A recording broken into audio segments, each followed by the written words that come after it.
The tips of these rifles are way more round than they were last episode. It's a really good thing that piercing rounds aren't a necessary thing for most Marine bases, especially in the East Blue here. But as you can see, they are very round musket balls pretty much. Wait, so you're telling me not a single one of these Marines got hit by the bounce back of all those bullets? Well, that's fortunate. This doesn't appear to be the same way that Luffy said it in the last episode. He seemed to be with his, thumbs up and everything, but who knows, maybe his thumb is up, we just can't see it in the frame. Well, he is Dragon's son, if that's close enough for you. This is the very first infographic that the show presents to us. In it we see a multitude of devil fruits, but only 2 of them actually have unique images.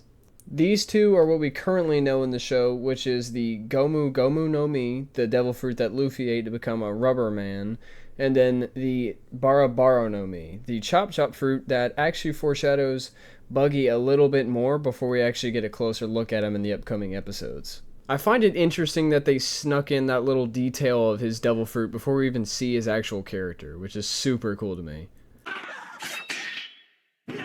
I find it super hard to believe that Luffy merely giving Zoro a sword there gave him the opportunity to escape those ropes, but I mean, Zoro's just built different, so maybe I should stop thinking about that so hard.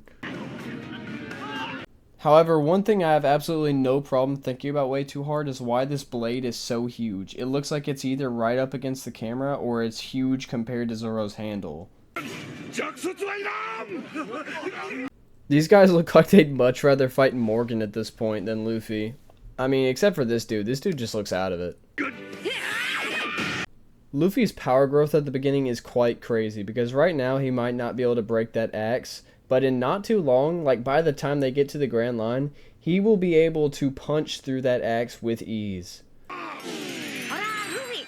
That's such an odd effect to include when he's introducing himself to Morgan.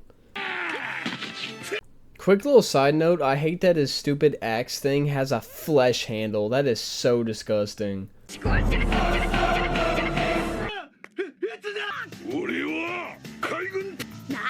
I really and truly believe that Luffy intentionally repositioned himself right there so that Zoro would be in between him and Captain Morgan, because I really think that he was kind of testing Zoro there.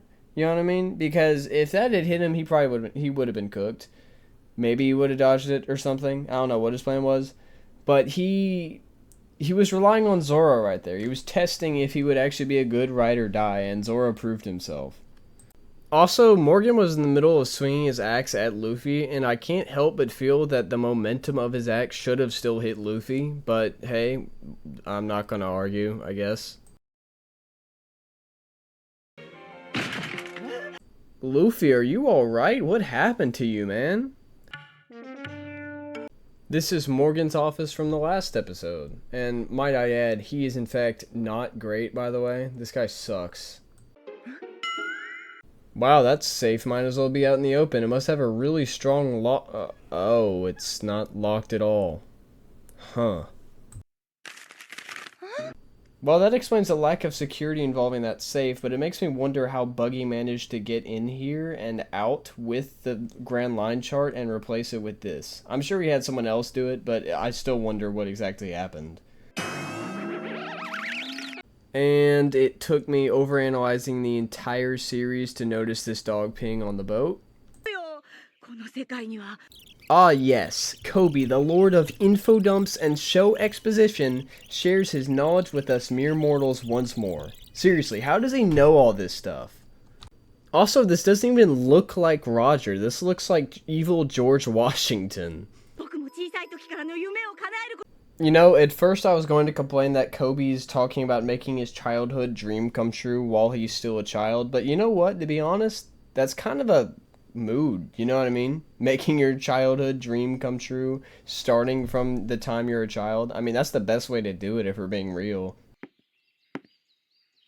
Pause. This guy is a survivor. After taking a hit like this, he is still alive. That is crazy.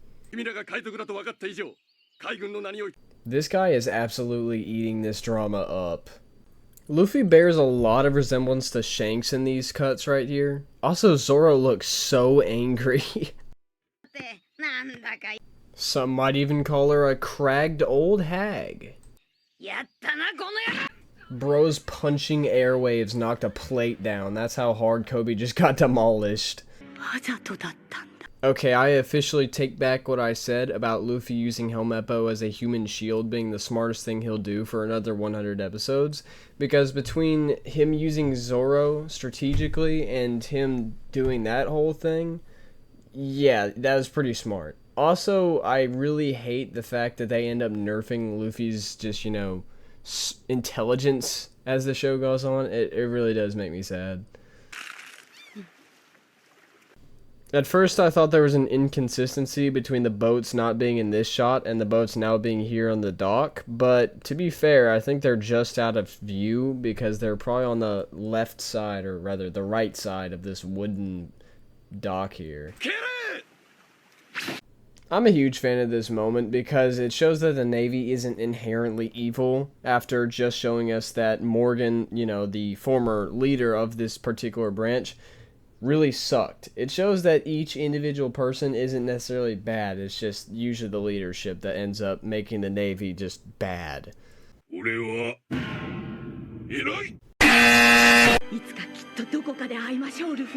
Kobe to Luffy is a lot like Luffy to Shanks in that Kobe was inspired by Luffy to pursue his dreams just the same way that Luffy was, angered to pursue his dreams by Shanks. And this is the first time we see the classic to be continued screen. This episode was super short. There wasn't much to overanalyze in this particular one. It served as kind of a breaking point in the tension. It finished off Romance Dawn. It concluded the joining of Zoro into the Straw Hat Pirates. It was really a transition episode. Kind of just had most of it calm, so there wasn't really much to look at in the way of interesting details or combat or anything like that. And it's usually action where all the mistakes in animation occur anyway, so. That being said, thank you for watching. Don't forget to like and subscribe, or even leave a comment down below because it really helps. Look out for more episodes coming your way very soon.